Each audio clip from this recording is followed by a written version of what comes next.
Graham James completed his sentence as required by the courts, and after the required period of time, applied for a pardon from the National Parole Board, met the criteria for a pardon from the National Parole Board, which means that he hasn't reoffended or shown any signs that he's going to reoffend, was granted his pardon, and then somehow the word got out that he had been granted a pardon, and it happened, I think, to correspond in time with the Easter weekend, when the Roman Catholic Church was under a great deal of scrutiny for covering up sex abuse scandals, and the Pope was under pressure for perhaps covering up sex abuse scandals, and I think it was just a perfect storm.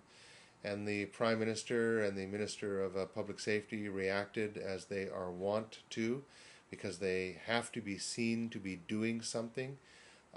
So they ran around, doing the Chicken Little, sky is falling business, and creating a great deal of unnecessary, as far as I can tell, public alarm.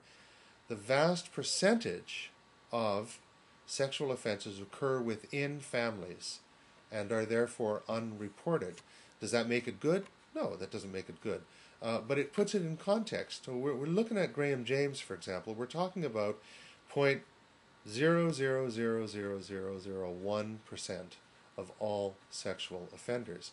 So that's why I come back to this issue about making the rare and extraordinary into the banal and ordinary. And I think that kind of opportunistic grandstanding does not do a public service. Canada has one of the lowest crime rates in the developed world, and it has been in decline for going on 27 years now. That trend is apparent across the OECD, which are the countries that we normally compare ourselves with. We have a comparatively low rate of reoffending. We have state-of-the-art rehabilitation programs where available. So I think we should put those facts on the table and then ask, well, how does the pardon system work? And I think the answer is the pardon system works pretty well, all things considered. Now, having said that, it is a human institution, which means that it is subject to human failure, just like every other human institution.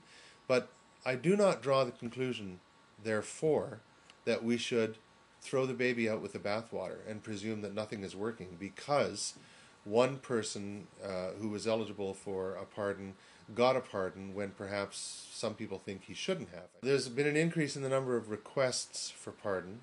It is increasingly expensive in terms of one's life's prospects not to have a pardon if one is eligible for one.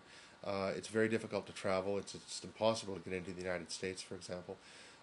So that suggests to me that the pardon system is working, not that the parole board is becoming more lenient. And additionally, the parole board is an arm's-length agency supposed to be insulated from the political pressure from the Prime Minister's office. The criminal justice system in this country works pretty well. And the more you know about it, the more you, I think, find that that's true. That does not mean that there is no place where things should be changed or things should be improved. In fact, not that long ago, we had these permanent standing bodies called sentencing commissions, and their raison d'etre was to examine the evidence, examine policy, examine public opinion, and determine, fine-tune, deliberate upon what changes to legislation might best meet the emerging needs of Canadian society at any given time.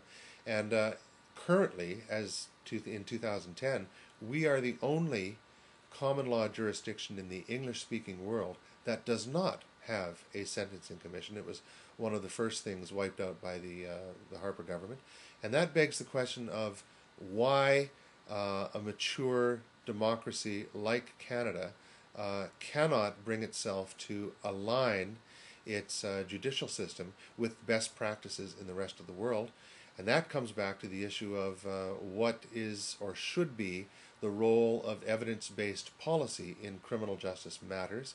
And that brings us to the issue of why the Conservatives, this particular government, are so hostile to the use of evidence where criminal justice policy is concerned.